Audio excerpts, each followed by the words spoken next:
সব সময় তো রিচ করে খাবার খাওয়া যায় না, তাই আজকে বানিয়ে নিলাম ঝোলঝোল করে খাসির মাংস। একবার এইভাবে বানিয়ে দেখুন, আশা করছি ভালো লাগবে। ফ্রিজ থেকে মাংসগুলো বার করে নিয়ে পরিষ্কার করে ধুয়ে সেদ্ধ বসিয়ে দিচ্ছি। প্রেসার কুকারে 4টে সিটি দিয়ে নেব। এরপর এদিকে আলুগুলো কেটে নিয়েছি আর নিয়েছি কিছুটা আদা, রসুন, টমেটো, লঙ্কা আর নিয়েছি 3টে মিডিয়াম সাইজের পেঁয়াজ। এরপর একটা কড়াই বসিয়ে দিয়েছি। কড়াইয়ের মধ্যে 2 চামচ পরিমাণে সরষের তেল আর 2-3 চামচ পরিমাণে ঘি দিয়ে দিচ্ছি। এরপরে কেটে রাখা আলুর টুকরোগুলোকে দিয়ে একটু ভেজে নিচ্ছি। এরপর তেলের মধ্যে দিয়ে দিতে হবে 2 চামচ পরিমাণে লঙ্কার গুঁড়ো আর 1.5 চামচ পরিমাণে হলুদ গুঁড়ো। এই তেলের মধ্যে দেওয়ার কারণে আলুর কালারটাও খুব সুন্দর আসবে আর তেলের কালারটাও খুব সুন্দর আসবে। আর তেলের কালার ভালো আসলে মাংসর কালারটাও খুবই সুন্দর আসবে। এরপরে তেলের মধ্যে দিয়ে দিতে হবে একটা তেজপাতা, কিছুটা দারুচিনি আর 3-4টে এলাচ। এরপর পেঁয়াজ কুচি দিয়ে পেঁয়াজটাকে লাল করে ভেজে নিতে হবে। পেঁয়াজটা কিছুটা ভাজা হয়ে গেলে একটা মিডিয়াম সাইজের টমেটো কেটে রেখেছিলাম সেটা এর মধ্যে দিয়ে দিলাম।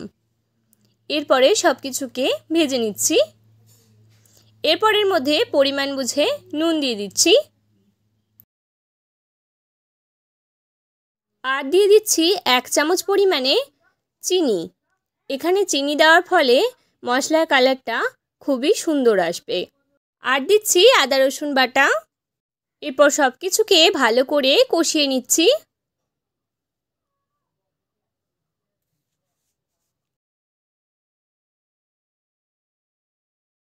কিছুটা এগুলো ভাজা হয়ে গেলে জিরের গুঁড়ো দিয়ে দিচ্ছি পরিমাণ বুঝে। আর যেই বাটিতে মশলা ছিল সেই মশলার বাটি ধোয়া জলটা আমি এখানে অল্প করে দিয়ে দিলাম। এরপর সেদ্ধ করে নেওয়া মাটনটাকে এর মধ্যে দিয়ে দিলাম। এরপর সব কিছুকে ভালো করে কষিয়ে নিচ্ছি। বেশ কিছুক্ষণ এইভাবেই কষিয়ে নিতে হবে। কিছুক্ষণ কষানো হয়ে গেলে এর মধ্যে আলুটা দিয়ে দিচ্ছি। এরপর আলু দিয়েও আবারও কিছুক্ষণ কষিয়ে নিচ্ছি। এরপর কিছুক্ষণ ঢাকনা দিয়েও কষিয়ে নিচ্ছি। এরকমভাবে 15-20 মিনিট কষাতে থাকতে হবে। মাঝে মাঝে ঢাকনা খুলে খুলে দিয়ে আবারও নাড়াচাড়া করে দিয়ে আবারও ঢাকনা দিয়ে এরকম করে 20 মিনিট ধরে করে নেবেন। তারপর একটা প্রেসার কুকার বসিয়ে দেবেন। প্রেসার কুকারের মধ্যে পরিমাণ বুঝে জল, পরিমাণ বুঝে নুন আর সামান্য পরিমাণে গরম মশলা গুঁড়ো দিয়ে ঢাকনা দিয়ে সিটি নিয়ে নেবেন।